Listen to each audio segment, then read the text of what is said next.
En esta semana iniciamos la unidad 5 que se llama Democracia y Estado de Derecho. El tema a abordar es Declaración y Desarrollo de los Derechos Humanos, trabajando los indicadores 5.1 y 5.3. Lo que aprenderemos.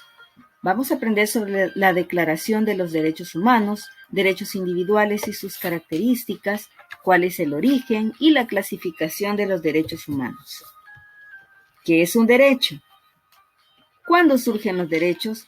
Son preguntas que surgen al iniciar este tema.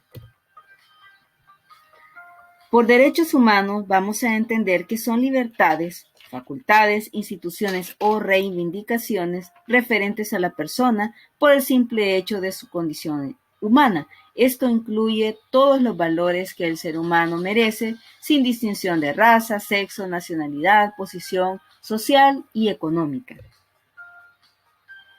En los derechos individuales encontramos que son los que debe gozar todo individuo y no puede ser restringido por ningún gobernante. Por ejemplo, el derecho a la vida, la libertad de pensamiento, libertad de tránsito, derechos civiles y políticos, así como la seguridad personal.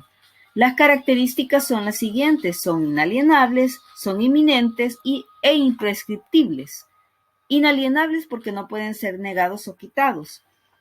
En inminentes, estos son esenciales y permanentes en la vida del hombre, y en los imprescriptibles no cambian ni se pierden con el tiempo.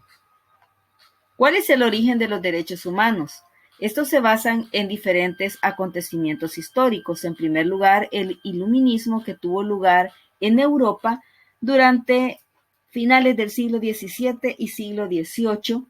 Este movimiento luchó por la verdad y también estuvo en contra del oscurantismo que se vivía en esa época.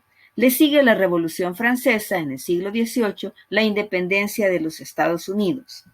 En el caso de El Salvador, en el año de 1889 se reconocen los derechos civiles y políticos, y posteriormente, después de la Segunda Guerra Mundial, hasta el año 1948, se aprobó la Declaración de los Derechos Humanos.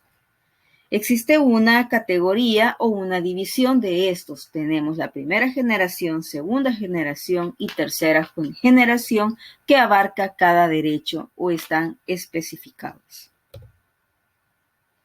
¿Cómo surge esta clasificación? En 1979, por el jurista Karel Basak en el Instituto Internacional de Derechos Humanos en Estrasburgo, Francia. Esta división sigue las tres nociones de la Revolución Francesa, que era la libertad, igualdad y fraternidad. En los derechos de primera generación están contemplados los civiles y políticos. En los civiles encontramos el derecho a la vida, a la libertad, a la igualdad, libertad de opinión, reunión, a la propiedad privada, libertad de culto. En los políticos, el derecho a elegir a los gobernantes, derecho al voto y el derecho a participar en cargos públicos.